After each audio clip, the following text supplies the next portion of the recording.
아, 저희가 사무엘상 그리고 다윗의 시대를 여는 사무엘하 그리고 1장부터 8장까지 다윗이 승승장구하는 이런 모습들을 살펴보았습니다. 산은 오르기 마련이고 또 올랐으면 내려가기 마련입니다.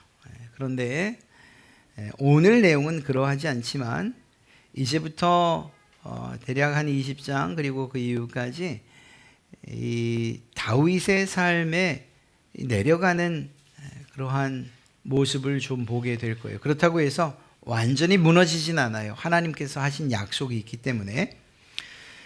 특별히 9장부터 20장 안에는 다윗의 왕위 계승에 관한 이야기들이 기록되어 있어요. 말씀드린 것처럼 그 과정이 순탄치는 않습니다. 오히려 다윗의 왕권을 위협하는 그런 일들이 굉장히 많이 일어나고 있어요. 그것이 외부적인 일이든 아니면 그의 죄이든 간에 이런 일들이 많이 발생을 해요.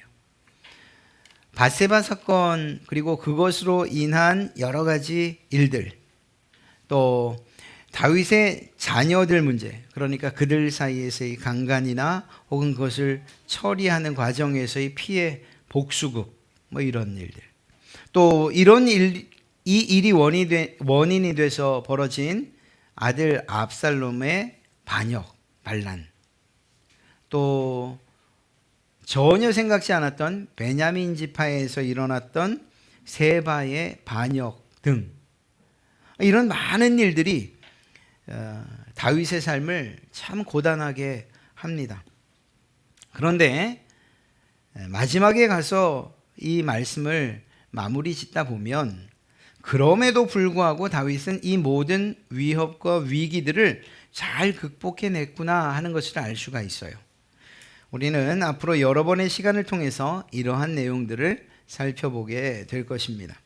그 첫걸음과도 같은 오늘 9장의 말씀은 왕이 된 다윗이 사울 집안의 남은 사람을 찾는 것으로부터 시작됩니다. 굉장히 궁금하죠.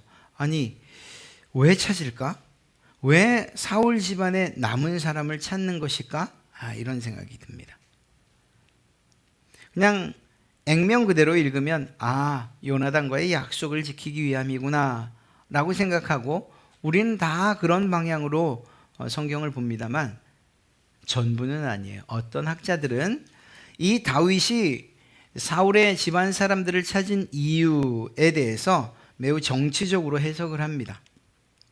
그래서 다윗이 이 무비보셋에게 선의를 베푼 것에 대해서 다윗이 사울의 세력의 반란을 미연에 방지하고자 취한 그런 조치다 이렇게 보기도 하는 거예요. 비록 무비보셋이 두 다리의 장애를 입었지만 엄연한 사울 왕의 후계자 아닙니까? 그런 점에서 볼 때 언제든지 다윗 자신의 왕권에 위협이 될 수 있다 이렇게 해석을 하는 거죠. 그래서 아예 무비보셋을 궁전으로 데려온 거예요. 그리고 자기의 옆에 두면서 자기의 감시하에 둔 거죠. 이렇게 이렇게 이 문제를 보는 해석하는 사람들도 있어요. 그런데 가만 보면 실제로 사울 집안에서 다윗의 반대에서 일어났던 많은 사람들이 있죠. 앞으로 보면 아브넬도 있었고 이스보셋도 있었고 뒤로 보면 앞서 살펴봤던 세바의 반란도 있었고 이런 모습들을 보면 베냐민 지파에서는 언제든지 사울의 왕권을 회복하고자 하는 이러한 생각들이 있었다는 것을 알 수가 있어요. 이런 일들을 생각하면 정치적인 의도로 무비보셋에게 선의를 베풀었구나, 이 선의를 가장한 감시를 하고 있구나 하는 이런 생각도 들기도 합니다.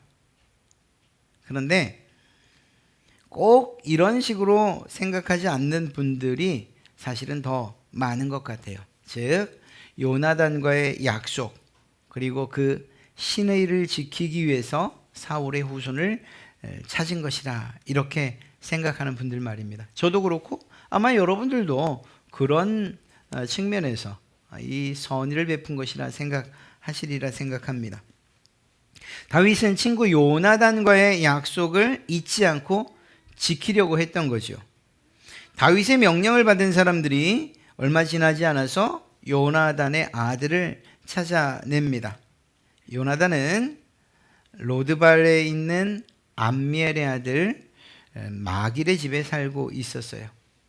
다윗은 그를 궁으로 데려오게 합니다. 그런데 다윗 앞에 선 요나단의 아들의 모습이 참 비참합니다. 다리에 장애를 입고 있었던 거예요. 예전 블레셋과의 전투에서 블레셋의 추격을 피해서 필사적으로 도망치던 유모가 그 당시 5살 났던 이 무비보셋을 안고 있다 그만 떨어뜨렸고, 그러면서 두 다리에 장애를 입게 된 거예요. 그 무비보셋을 바라보는 다윗의 마음이 어땠겠는가.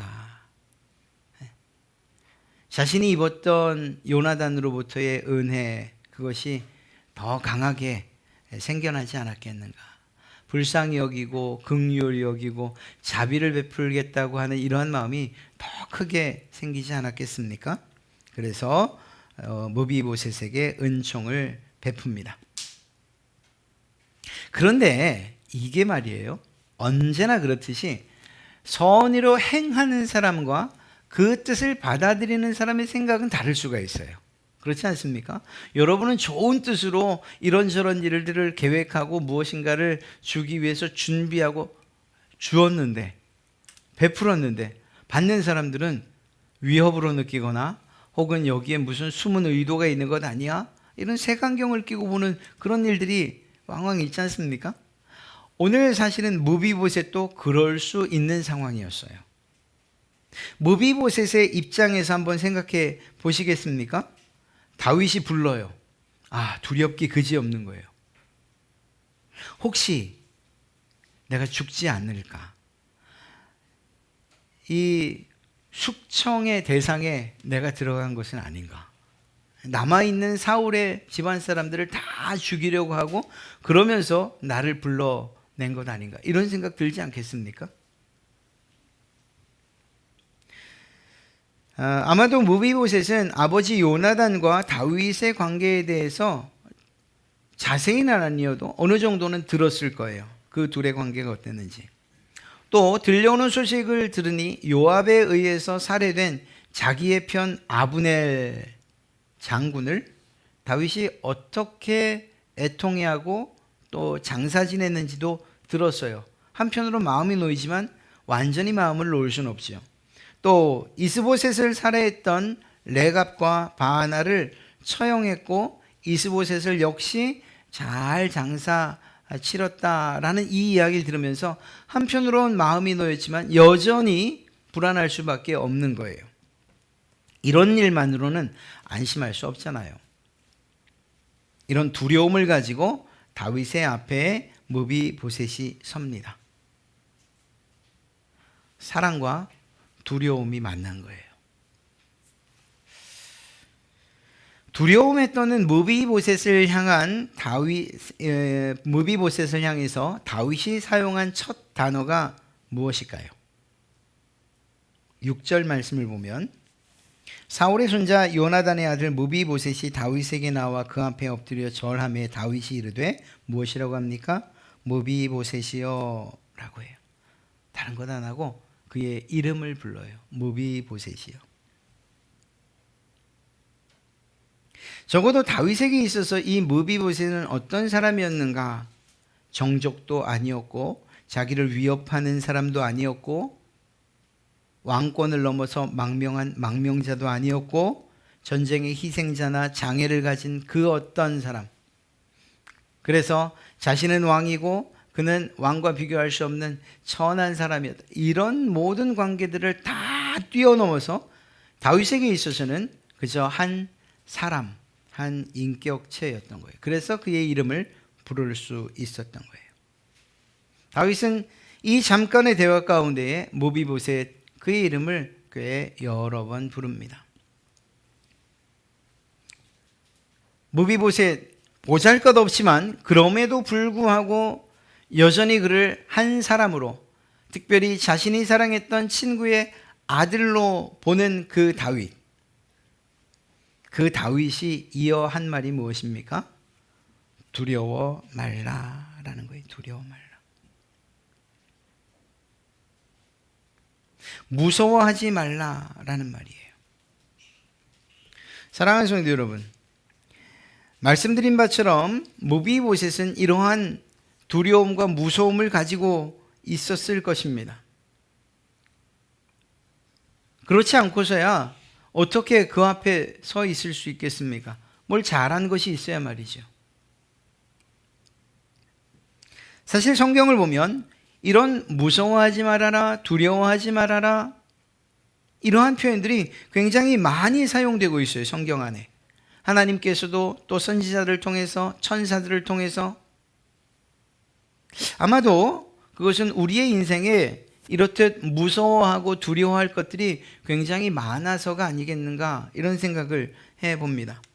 내 힘으로 어쩔 수 없는 불가항력에 의한 그러한 무서움과 두려움, 질병이나 사고나 사건, 알면서도 어쩔 수 없는 힘과 권위 앞에서 느끼는 그런 두려움과 공포, 이런 것들 말입니다. 그런데 무비보셋을 향해서 무서워하지 말아라 라고 한 이 사랑의 선언은 단순한 정략적인 선언은 아니었어요.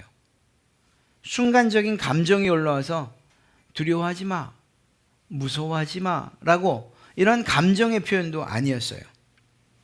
다윗이 무비보셋을 향해서 무서워하지 말라고, 두려워하지 말라고 했던 그 근거가 무엇인가 하면 요나단과 했던 약속에 기인한 것이었어요. 약속, 언약에 기인한. 무비보셋에 대한 사랑은 약속에 충실한 그런 사랑이었다는 것입니다. 그 사랑에 기반했기 때문에 다윗의 이야기들이 신빙성이 있었고 또한 견고할 수 있었던 것 아니겠습니까?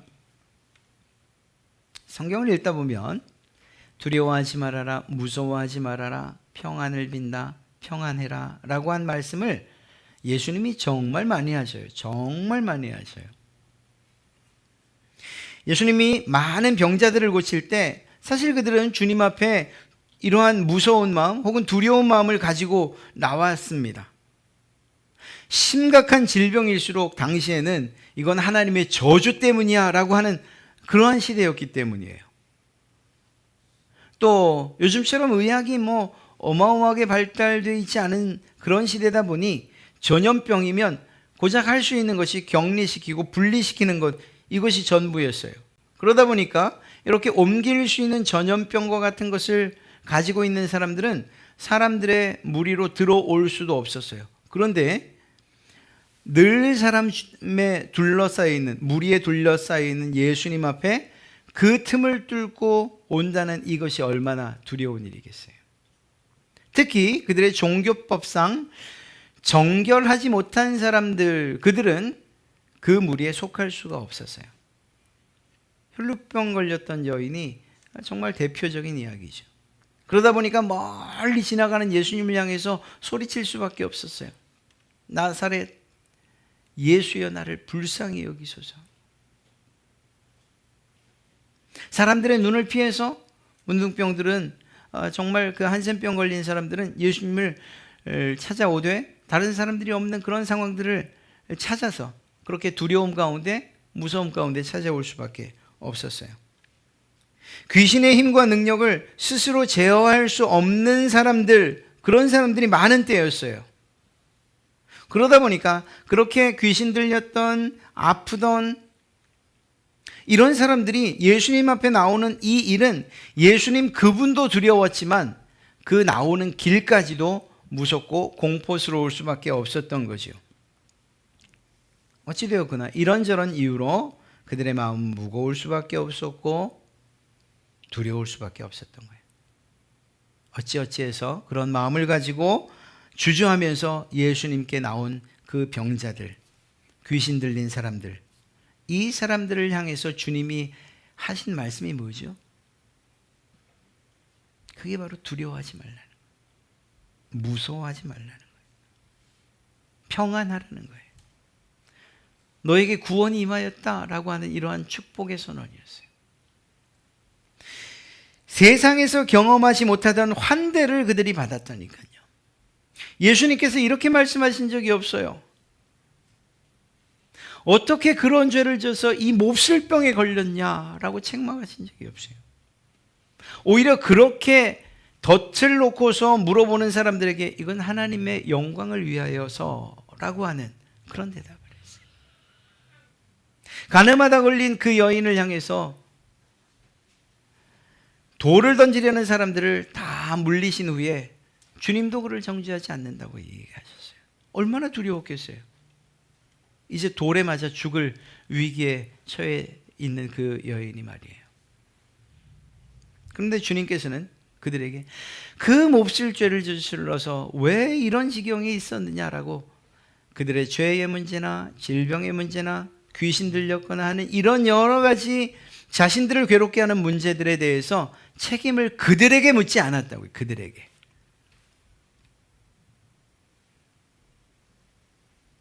오히려 그것들은 다 가리우시고 말씀도 하지 않으신 채 그들에게 평안을 선언하셔요. 요한복음 14장 27절 평안을 너희에게 끼치노니 곧 나의 평안을 너희에게 주노라. 내가 너희에게 주는 것은 세상이 주는 것과 같이 아니하니라. 너희는 마음에 근심하지도 말고 두려워하지도 말라. 이것이 주님의 선언이었어요. 그 어떤 사람에게도 책임을 묻지 않으셨어요. 오히려 하나님의 아들 되신 예수 그리스도를 알아보지도 못하고 그리고 적대적으로 생각해서 자신들의 이익과 유익에 맞지 않으니 거치는 존재로 생각했던 그 종교 지도자들을 향해서는 독사의 자식들이라고 이야기하고 그들을 향해서 험한 말들을 쏟아내셨지만 그러나 정말 삶의 문제를 가지고 병을 가지고 귀신의 문제를 가지고 자기가 어떻게 해결할 수 없이 주님께만 소망이 있다고 나오는 그들을 향해서는 단 한 번도 그들을 내치신 적이 없어요. 주님은 그러셨어요. 그리고 그들에게 선언한 것이 두려워하지 말라라는 것이었죠. 예수님의 제자들을 보십시오. 예수님의 제자들은 주님이 돌아가신 이후에 각자 자기의 살 길들을 찾아 떠납니다. 그런 그들에게 주님이 찾아가셔서 평안을 선언하셔요. 예수님이 자기 앞에 나타났을 때 그 죄송스러운 마음이 얼마나 심했겠습니까?